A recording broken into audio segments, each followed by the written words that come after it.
अगर आप ज़िंदगी में कोई जगह कब्रिस्तान को दे रहे हैं, मस्जिद को दे रहे हैं, चर्च को दे रहे हैं, जनाज़गाह को दे रहे हैं, तो उसका वक्फ़नामा जो है वो लाजमी कर दें।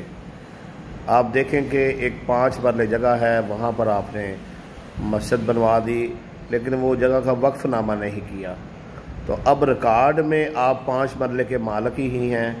कल कलां को आपकी वफ़ात के बाद जो है आपके बेटे उन 5 मरले की फ़र्द लेंगे और मुश्तरका खाते से किसी और जगह से कब्ज़ा देकर जगह बेच देंगे। तो ये सरासर जुल्म है, फ़राड है। ऐसे केस जो है वो मेरे सामने आए हैं।